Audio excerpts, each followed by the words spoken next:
السلام علیکم ورحمت الله وبرکاته و مغفرته. محترم ستنه کړل چې څوک شر سره وکړي زه نو د هغه سره څه وکړم. محترم رسول الله صلی الله علیه و آله و صحبه وسلم وایي که چا ښه در سره وکول د رحمت دعا ورته وکړه. عبدالله بن اوفا رضی الله عنه وایي عبدالله بن ابي اوفا رضی الله تعالی عنه وایي رسول الله صلی الله علیه وسلم ته چې چا خیرات یو کومک راوړي ورسره وبېکړي رسول الله صلی الله علیه وسلم بارک الله ته پر پلانکې باندې رحم وکړه، پر اهل د پلانکې رحم وکړه. عبدالله بن ابي اوفا رضی الله عنه وایي یو وخت ما رسول الله صلی الله علیه وسلم بارک صدقه راوړله. رسول الله صلی الله علیه وسلم بارک څه وایي اللهم صل علی آل ابي اوفا، الله رحمت نازل کړه پر آل د ابي اوفا باندې. نور محترمه د رحمت دعاوې کوه، هر څوک چې ښه در سره وکړي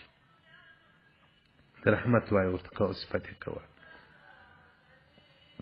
د احسان در سره وکړي، د احسان جزا احسان دی، د احسان په دعا ورسره وکړه، احسان په صفت ورسره وکړه. او رسول الله صلی الله علیه وسلم وایي که دې د بنده شکر نه کوي دا د انسان د الله شکر دې هم نه دی ادا کړی. نو کوم څوک چې ښه در سره وکړي هغه په ښو یادوه او دعا یې ورته کوه. ولا دې ټول هغه خلک چې د غریبانو او د بېوزلو سره ښه کوي الله جل جلاله دې د دنیا او د آخرت کارونه ورسم کړي. الله جل جلاله دې له هره شره وساتي. او خصوصا هغه شاګردان چې زموږ سره تعلق دی مینه او محبت دې د دعا یې راته کوي یا کومکونه کوي یا زموږ سره په خدمت کې ستړي شي نو معنی موږ اخو بیخي ډېر دي. الله دې د دې د دنیا او د آخرت کارونه ورسم کړي. دې د الله دپاره کوي. کینې دا څو ورځې کېږي زه د کرایې په ځای پسې ګرځېدم چې یو ځای پیدا کړم. هغه مدرسه او مسجد کارونه نو اوس دا اخري کارونه یې سره شروع دي. خو هغه شاګردان مې راته وویل چې دا ځای لوند دی، زما مور سپین سرې ده او کشران مې هم مریضان دي، نو دلته بیا نور مریضان نشي. نو دلته چې په کوم ځای کې زه اوسېږم دومره کوچنی 800 فوټه کې هم کور هم کوټه هم کتابخانه هم زه دومره جنجالي یم چې د 2 کورو په اندازه باندې زه نه ګالل کېږم. ځکه په کوم ځای کې زه یم غږ به نه وي. زما میسج دی، میسج کې که د بل چا غږ خلاص نو خو بد کار دی. نو مور هم را سره په تکلیف، خپل بچیان هم را سره په تکلیف، خپل بیبي هم را سره په تکلیف. د ورځې به ولاړم، د شپې به بیا رالم، دوی به ویده وه، ما به خپل میسجانو جواب وویل. نو مې کوشش وکړي چې زه یو ځای پیدا کړم. بیا یو شاګرد الله جل جلاله دې د دین او دنیا ور ښایسته کړي. الله دې د آخرت بنګلې ورکړي. الله دې په جنت الفردوس کې داسې وسع کړي لکه زه چې وسع شوم. ما میسج ورته پرېښود، ما د ستاسو په منطقه کې یو د کرایې ځای راته پیدا کړه، پراپرټۍ سره معلومات راوکړه. نو به همزه کې ته هم ورځندې مدرسې ته ورځې به بېرته به راځې چې یو میاشت بیا بعد به ورباسې. دغه ټول ته راسه دلته یې ځای شته. زه چې ورته رالم نو بس دا زما ځای دی، که دې خوښ دی ورته راسه. یا کرایه شته نه کرایه درته غواړم، مال دغه زه نه کوم لیا. نو په کرایه موږ ورکوله خو دا 2 کاله به نو چا ته به مې ورکړی وو، خو دغه یې ولاړ دی. خو چې څونه دعاوې یا ما یا زما مور یا مقربان ورته کړي دي چې وسع یې کړلو. بس بیا غمه یم، زه کتاب و زه مسایل سره فارغ شو. نو هغه شاګردان چې زموږ سره احسانات کړي دي د هغو سره د الله احسان وکړي، هغه د الله دپاره کوي. دا خو هېڅ مقصد نشته. په دیوبندي کې به څه شوي نو مې دی د حکومت څوک شناخته دی، نه پاکستان کې نه په افغانستان کې چې دی ته ودرېږي تر دیوبندي یو کار مو په حکومت کې بند شي، دیوبندي بیا راخلاص. شکر الله دې مې په ټول وخت له حکومتو سره نه شناخته کوي. الله دې مې په ټول ژوند له دغه حکومتو سره شناخت نه را پیدا کوي. له حکومت څونه سړی لري دغونه به په خیر کې وي چې نه هر چا حکومت دی. چې زما د پلار بچي لا هم که مې دا ایمان و دا عقیده و دا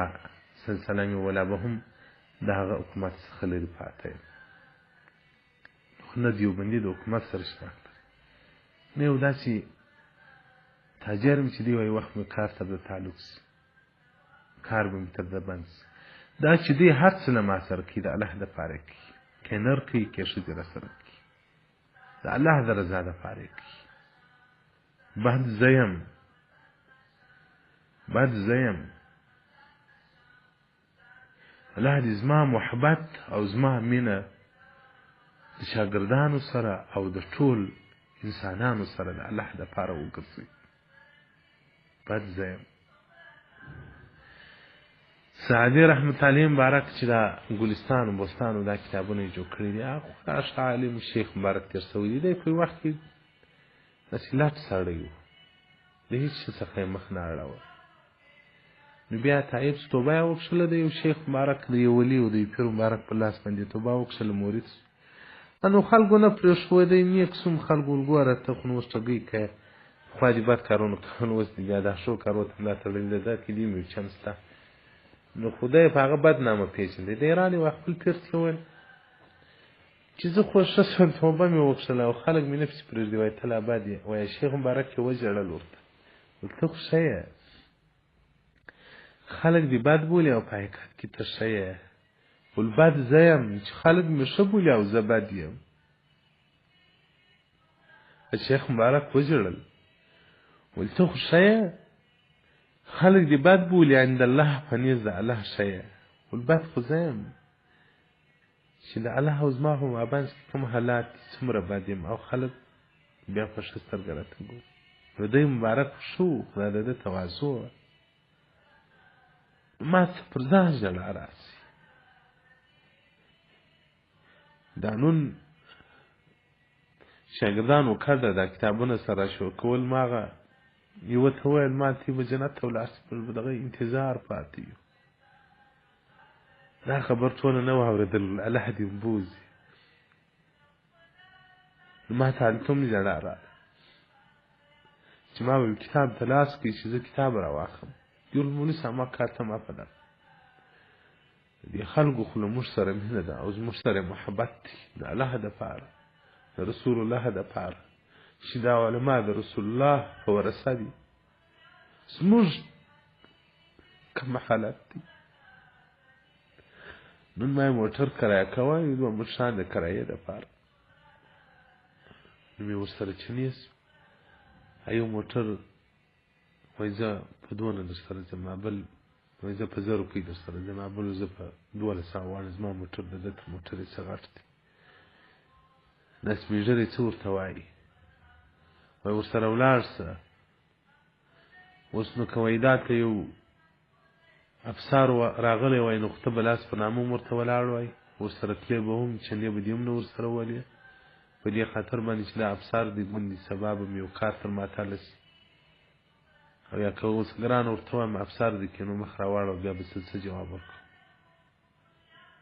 سپین ږیری ورته وایي وایي دا د الله افسر درته ولاړ دی د الله او د الله د رسول افسر درته ولاړ دی عالم دی ته په ګران قیامت سره ځي زما په صحت کې دی چړیکه سوه چې الله خلک په څونه ښه سترګه راته ګوري نه مو پېژني نه چې دا څوک دی کم خلک چې مو پېژني خو څومره مینه د عوام د علماو سر لري نو زه هم موږ به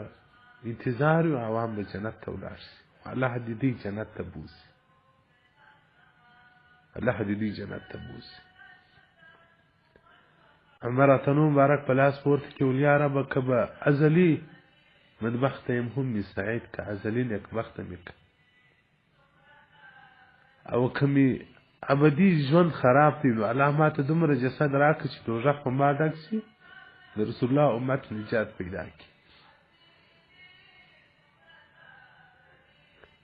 نو زه کله کله په دا دعا کې داسې وایم الله ته خو مو د دوزخ وساته دوزخ ته مو ما وروله تابع نه لرو تابع نه لرو که ازلي بدبخت یو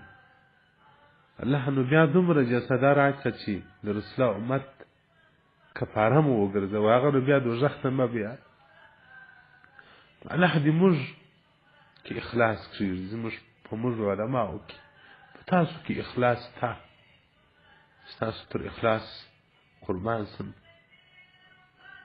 کاشکې زه امې وای کاشکې زه امې وای کاشکې زه امې وای دا به زما د ژوند یو ارمان وي چې زه امې وای چې کوم مسؤلیت ما ته متوجه دي او زه دومره غافله یم الله جل جلاله دې رحم را باندې وکړي تاسو ما ته دعاوې کوئ دی نه چې په هغه علماو کې سم چې په ورځ د قیامت وي په ژبه کې د اور زولدي په لاس کې وي د اور زولدي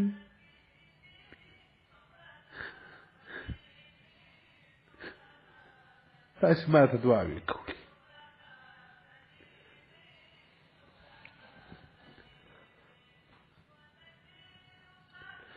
حدیث رقم 554